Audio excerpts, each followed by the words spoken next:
So Jordan Peterson is back on the podcast circuit and was just on Bret Weinstein's Dark Horse program, and they had a very interesting conversation. Nothing new, really, but they sort of rehearsed this problem space, let's call it, of a kind of war between consciousness and genes. And, you know, as a psychologist, Peterson was trying to hold it down for the role of consciousness in the evolutionary process. Consciousness and its seeking after wholeness. And Bret Weinstein, as a biologist, was holding it down for genes and their selfish need to replicate. And as far as Weinstein's concerned, organisms are just sort of carriers for these genetic algorithms, and anything that the organism does or feels or thinks is going to be a consequence of the genes in their survival games. And that's ultimately the level at which all of life, including human beings, that's the level at which it is determined. And I think Peterson wasn't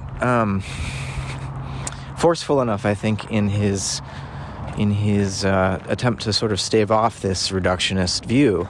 I mean, he and Weinstein can at least agree that consciousness is significant, and, you know, Weinstein will admit it's necessary for our species to survive. We need to, and this is, you know, him kind of, I think, echoing Richard Dawkins at the end of the Selfish Gene, where Dawkins writes about how consciousness can and must rebel against its selfish genes, and that indeed is what makes our species a moral species. We have the capacity to act otherwise somehow, right? So Weinstein agrees that consciousness is a capacity that we may realize, and that if we want to survive, we must. But Peterson seems to be saying something else, which is more of a kind of panpsychism or a Jungian sort of psychoid hypothesis, where, you know, the whatever we call the human psyche isn't really contained within the cranium. It actually is cosmic in its extent, and Peterson sort of flirts with that sort of a panpsychist view. And I think he's basically, you know, I would basically agree that I wouldn't call it consciousness necessarily, because that kind of confuses matters, but some kind of experience or feeling is ontologically basic, and there is, you know, feeling is at the very root of being. To exist is to experience. And, you know, then, of course, we have to work out the metaphysical implications of this view. And I think if we did work out those implications, it would show us that the sort of genetic reductionism, where the gene becomes this sort of causal thing in itself, by which everything else in the biological world, including our own consciousness, can be explained, except for the miracle of maybe consciousness rebelling against those genes. I mean, it's never clear to me exactly how Dawkins or Weinstein would account for this miraculous emergence of some kind of consciousness that might not be subject to the genetic algorithm. Like, where the hell did that come from? It's as if it dropped from heaven. But anyways, you know, that's a question I have for Bret Weinstein. But I think if we do hold a kind of panpsychist view, then the genes are like, if you want to understand the causal action at work in a complex living system, the gene is going to be playing a role somewhat akin to the football in a football game. And let me unpack that analogy, because, you know, in the genetic reductionist view, DNA is given all the causal power. Like, there's some sort of information in the DNA molecules, nucleic acids, and this information codes for, is the program that gets run, you know, by ribosomes, and it computes the phenotype. The genotype computes the phenotype. And so the organism, the body, the soma,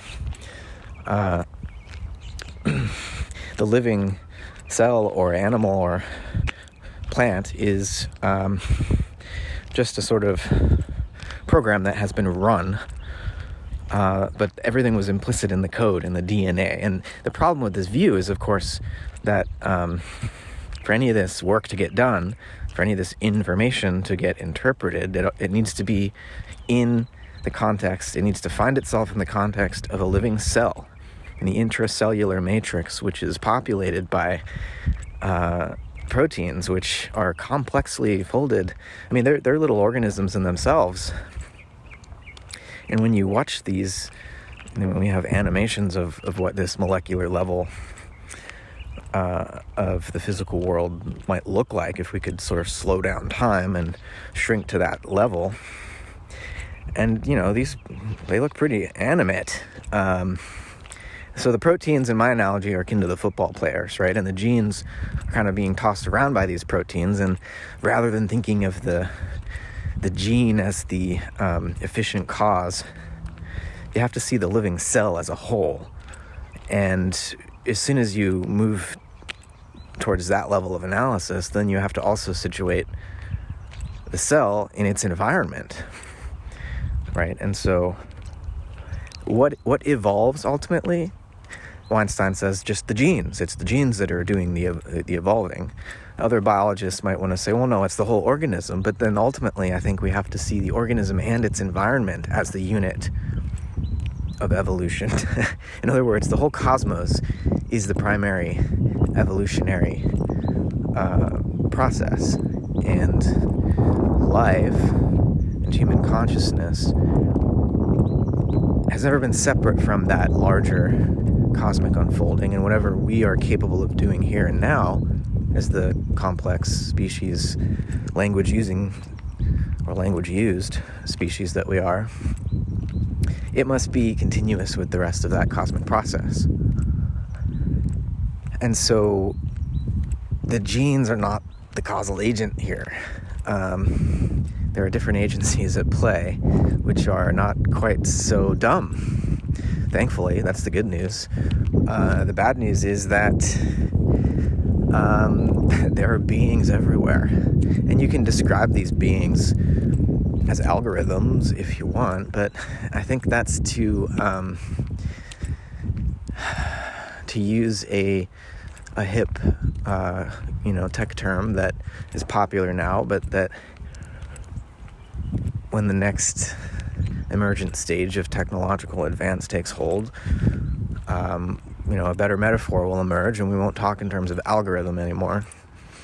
Because at the end of the day, we're talking about agency, and human agency and freedom is on a continuum with other biological forms of agency, chemical, physical forms of agency.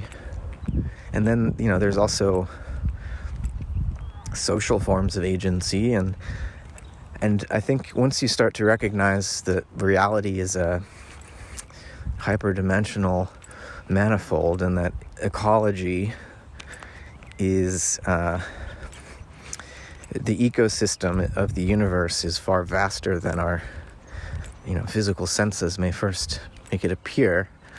And so there are the equivalent of something like angelic hierarchies, as the medievals used to speak in terms of, or in a Jungian sense, we would talk about the collective unconscious and the domain of archetypes. In Whiteheadian terms, the primordial and consequent natures of God as God ingresses the eternal objects. And we as finite creatures are lured by this divine process within which we are embedded. So for Whitehead, ultimately, the environment within which our evolution is occurring is a divine milieu. And there are lures woven throughout the fabric of this space-time manifold. And our decisions from moment to moment are little acts of participation in the weaving of a cosmic tapestry, and it's ultimately, an aesthetic ontology. So it's no longer creating this bifurcated polemical division between appearance and reality, but saying, no, it's all aesthesis. It's all appearance if you want, but if appearance isn't opposed to reality, then the meaning of appearance is changed such that we no longer want something or expect something behind what appears, as if the veil could finally be lifted.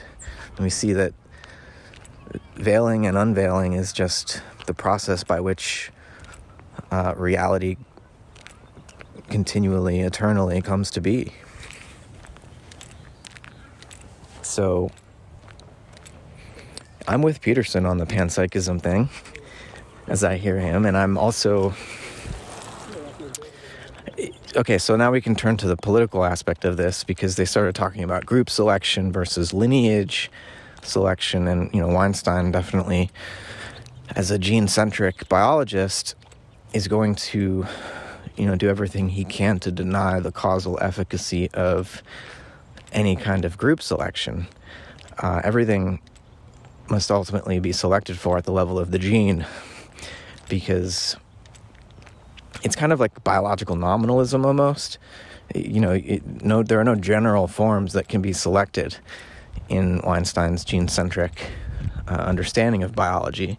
Everything has to be selected for at the level of individual genes, and he's willing to grant this notion of lineage as an abstraction. But the whole thing with Darwinian, neo-Darwinian, let's say, genetic reductionism, is that it makes species into a mere abstraction, and even genus into a mere abstraction. There's no reality to any of these forms other than the sort of accumulation of naturally selected traits, which are really just genetic algorithms. And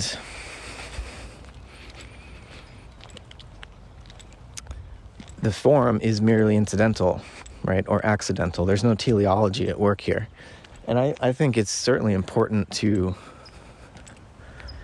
reject, a sort of deistic understanding of design like, William Paley imagined, as if organisms are to be understood by analogy to clocks. I mean, that's the thing about mechanistic reductionism and this old style deism, is that both of these, this theological and this naturalistic perspective, they share a mechanistic understanding of organisms, even while they disagree about how those organisms could have been built. The deist says you can only explain this by reference to God, and the naturalist says, nope, natural selection can explain organisms. But both of them are assuming that organisms are just a bunch of parts put together in a complicated way. And so there's the same design paradigm at work. It's just Darwin says nature does the designing, and, the William Paleys of the world wanted to say that God does the designing. And I guess, there are still intelligent design theorists who argue something similar based on statistical arguments about irreducible complexity and the impossibility of a Darwinian gradualist account based on nothing but random mutation. So, let's not get too much into the weeds on evolutionary biology, but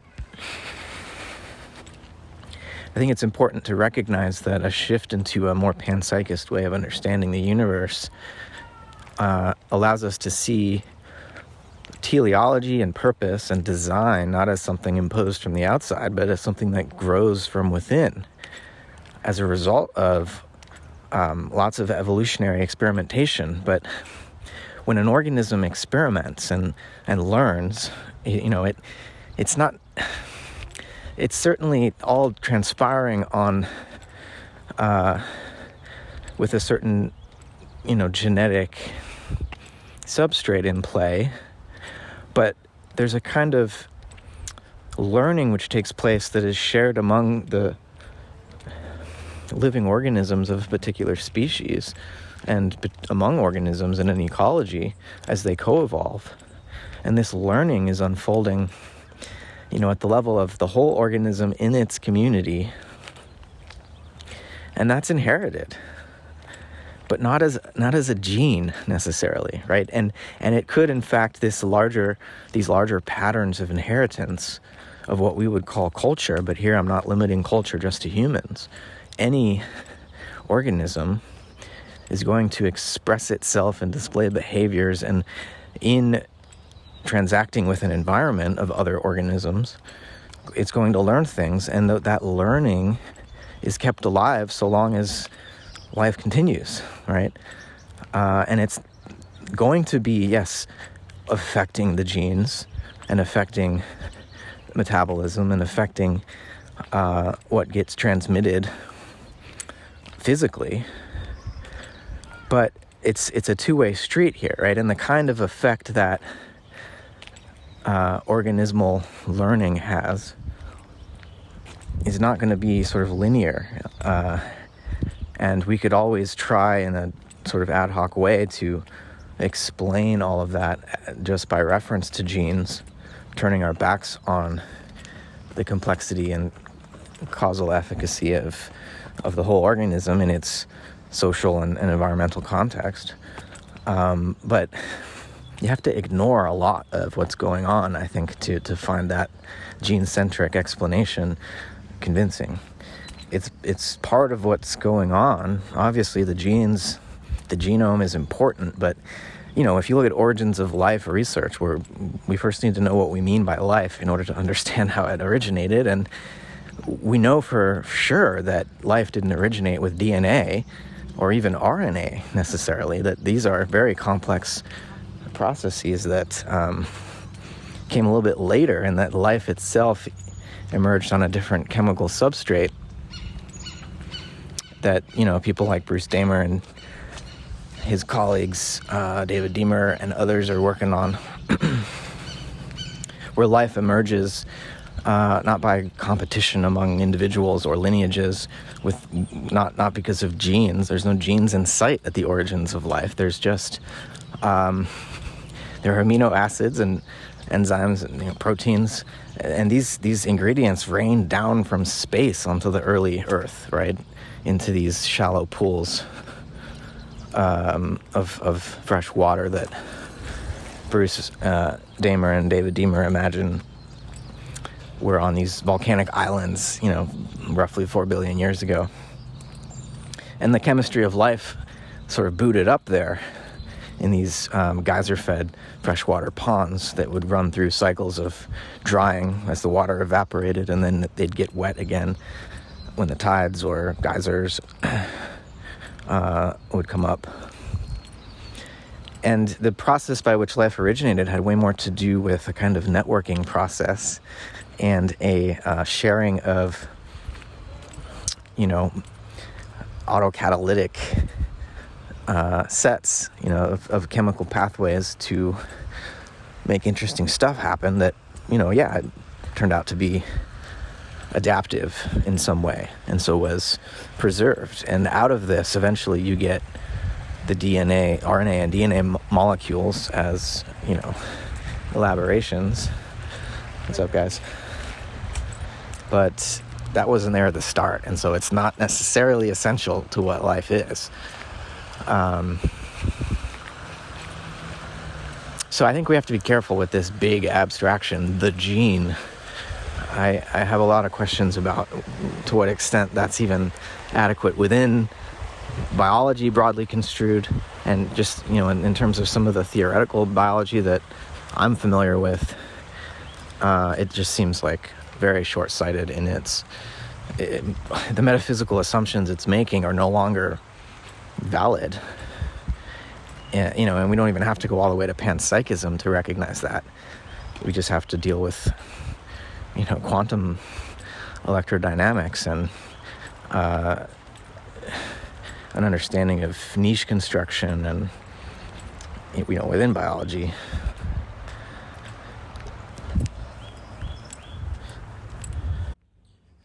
So just to wrap up here, don't get me wrong, I'm not saying that biology is a fairy tale. On the contrary, there are important facts of inheritance, biological inheritance, that all of our thinking, all of our willing, all of our feeling presuppose. And these biological inheritances, I think, are sure partially genetic, but the gene is only less than half of the story. We need to understand, in a more panpsychist way, the nature of what is inherited. And obviously Jung had his idea of archetypes, and so there are archetypal inheritances, and these aren't just sort of like memories and myths and symbols, but also these are species and genera and types, right? As someone like Goethe or Schelling would have talked about. And so it gives us a way to think about, universals or generals in nature, which also gives us a way to think about potentia in nature, and not just forcing us to be stuck in an actualist paradigm where we imagine that all matter is already actualized and nature is just the rearrangement of pre-existing parts. Quantum theory, it's why I mentioned quantum electrodynamics, and quantum theory more generally is, I think, the most coherent way to interpret it is as bringing potentia back into nature and saying the physical world is not just a collection of already manifest particles, that the universe is, the physical world is a process by which potentials are actualized, and as actualized then give rise to new potentials. And so there's an ongoing sort of rising and crashing wave function, a movement from actuality to potentiality, and a complex, adaptive, evolving universe is birthed out of that fundamental process. And so, for these reasons, I just think we're not in this sort of situation that Weinstein's worried we are. In some ways it's better, and in some ways it might be worse, just because, as I said, I'm really trying to advocate for the multiplicity of agencies here. Whereas in Bret Weinstein's story, at least, there's only one form of agency, primarily the gene. And so it would be easier to kind of, if we could just lasso that, we being this magical consciousness he imagines that emerges out of an otherwise genetically determined algorithm, it would be easier for this consciousness to lasso genes if that was, the efficient cause at work. But I think there's more than that, and so it's a more complex situation. But the good news is that we don't live in a bifurcated universe.